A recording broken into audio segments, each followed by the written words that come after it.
बागेश्वर धाम सरकार यानी पंडित धीरेन्द्र कृष्ण शास्त्री हिंदू समाज को संगठित करने के उद्देश्य से पदयात्रा शुरू कर रहे हैं।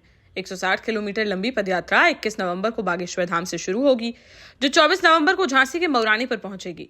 यहां वे रात्रि विश्राम करेंगे, जहां भजन संध्या भी होगी। 8 दिन की यात्रा के बाद 29 नवंबर को बागेश्वर सरकार ओरछा पहुंचेंगे। जैसा कि आपको मालूम होगा कि बागेश्वर धाम के पीठाधीश्वर पंडित धीरेन्द्र कृष्ण शास्त्री हिंदू समाज के संगठित रहने की बात कहते लगातार नजर आ रहे हैं। इसी क्रम में अब वह हिंदू समाज को संगठित करने के उद्देश्य से 21 से 29 नवंबर तक पदयात्रा करने जा रहे हैं। उनकी पदयात्रा 21 नवंबर की सुबह बागेश्वर धाम से शुरू होगी, जो शाम को छतरपुर पहुंचेगी। यहां रात्रि विश्राम होगा। दूसरे दिन 22 नवंबर को पदयात्रा सुबह छतरपुर से प्रारंभ होकर नौगांव पहुंचेगी। अगले दिन 23 को नौगांव से शुरू हुई पदयात्रा देवरी डैम में पहुंचकर विराम लेगी।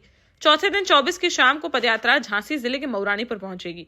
यहां पंडित धीरेन्द्र कृष्ण शास्त्री सहयात्रियों के साथ रात्रि विश्राम करेंगे। साथ ही मौरानीपुर में ही उसी रात भजन संध्या का आयोजन किया जाएगा।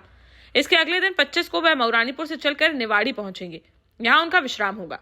इसके बाद वह 26 को निवाड़ी से चलकर ओरछा तेगैला के पास पहुंचेंगे और यहां रात्रि विश्राम करेंगे। 27 को वह ओरछा पहुंचकर रामराजा सरकार के दर्शन करेंगे। आखिरी दिन 29 को उनकी पदयात्रा लगभग 8 किलोमीटर की होगी, जबकि इससे पहले के सभी दिनों में रोजाना 20 से 25 किलोमीटर की पदयात्रा होगी। श्री बागेश्वर धाम हिंदू एकता पदयात्रा के प्रभारी धीरेन्द्र कुमार गौतम ने बताया कि यात्रा की तैयारियों को तेजी से अंतिम रूप दिया जा रहा है।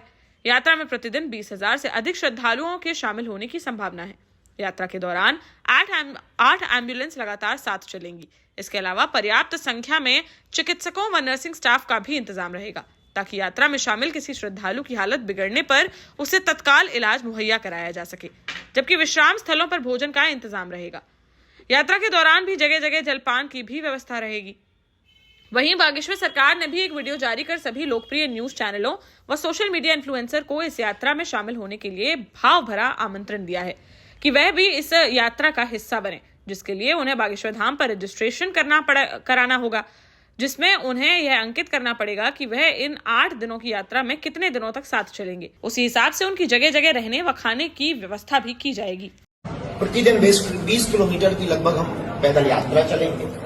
तो जितने भी सोशल मीडिया चलाने वाले ब्लॉगर्स, यूट्यूबर अथवा चैनल चलाने वाले लोग प्रियजन हैं, आपको हम भाव भरा आमंत्रण दे रहे हैं। अभी से तैयारी कर लें। 21 से 30 नवंबर तक का रजिस्ट्रेशन प्रारंभ होने वाला है। उसमें आप रजिस्ट्रेशन करेंगे, आप 1 दिन चलेंगे या 8 दिन रहेंगे, उसी हिसाब से आपकी व्यवस्था बनाई जाएगी। आप अपने घर से कंबल, एक थाली और लोटा, ताकि प्रसाद पाने में आपको असुविधा ना हो और सब जगह पर उतने ज्यादा पॉलीथीन का प्रयोग ना हो, डिस्पोजल का प्रयोग ना हो और आप भोजन भी पा सको और कचरा कम हो, क्योंकि भारत को हमें स्वच्छ रखना है।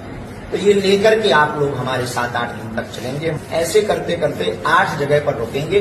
8 जगह पर यात्रा के मध्य में रुक करके गली गली में गांव के लोगों को जगाते हुए ओरछा रामराजा सरकार में ध्वज को चढ़ाने के लिए हम पहुंचेंगे। देश का जाना माना सैनफिन ग्रुप आपके लिए फिर लाया है झांसी में वास्तु के हिसाब से फ्लोर प्लान सहित एक शानदार टाउनशिप, जिसमें सुरक्षा की दृष्टि से सीसीटीवी, एक ही ग्रैंड गेट से एंट्री और एग्जिट, चौड़ी सड़कें, parking, car wash area, senior citizen and international fountain parks, swimming pool, gym, badminton, tennis आदि courts, school, hospital, shopping mart आदि कई सुविधाएं। इसीलिए तो हम झांसी में लोगों की पहली पसंद। 12 साल पहले अपने स्टार्टअप के साथ ही योग्य नेतृत्व, अनुभवी टीम और सक्षम सेंट्रलाइज और उत्तरदायी प्रबंधन के बल पर सबको घर गुणवत्ता के साथ समय पर घर की योजना के तहत सैनफिन समूह ने बहुत ही कम समय में 1500 से ज्यादा यूनिट्स को दिया है कब्जा। समय पर डिलीवरी से हमारे ग्राहकों में बढ़ा है विश्वास और मिली है संतुष्टि। सैनफिन समूह ने बहुत कम समय में Sanfin Ashok City, Green Homes Residency, Green Homes City, Sanfin Ashok Valley, Delhi Public School, Sanfin शाखा, केन सैनफिन अस्पताल सहित कई अन्य परियोजनाओं के साथ नई झांसी के निर्माण में स्थापित किया है एक बड़ा मुकाम। तो आप भी आज ही आइए अपने परिवार के साथ और कीजिए अपने सपने साकार।